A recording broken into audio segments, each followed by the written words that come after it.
Bonjour, je suis Sabrina de la chaîne littéraire Saban Live. Aujourd'hui, je vais vous parler d'un diptyque. Une soupe à la grenade, eau de rose et soda bread. Alors, autant j'ai adoré le premier tome, autant le second m'a un peu moins convaincu. Pourtant, il traite quand même de sujets forts. Il s'agit de 3 sœurs iraniennes qui vont fuir leur pays et s'exiler en Irlande. Là, elles vont tisser des liens, ouvrir un restaurant, le Babylone Café.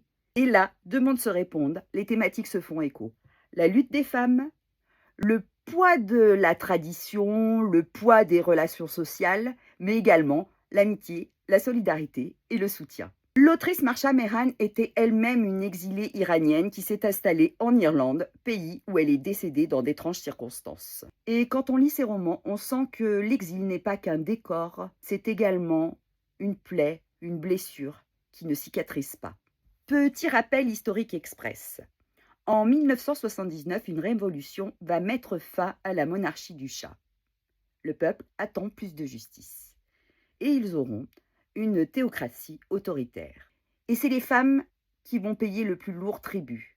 Port du voile obligatoire, police des mœurs, arrestation, condamnation. Et malgré tout, elles vont se rebeller. Un peu de vernis sur les ongles, une mèche de cheveux qui dépasse, et c'est déjà un acte de rébellion. Mais un acte qui peut être mortel. Et c'est pour ça que ces romans donnent faim. Faim de comprendre, faim de savoir, faim de lutter, mais également faim tout court. Car la cuisine y est partout, comme un élément rassurant dans un monde où tout vacille. Lire Marsha Mehran aujourd'hui, c'est lutter aux côtés de ces femmes iraniennes qui se battent pour leur dignité.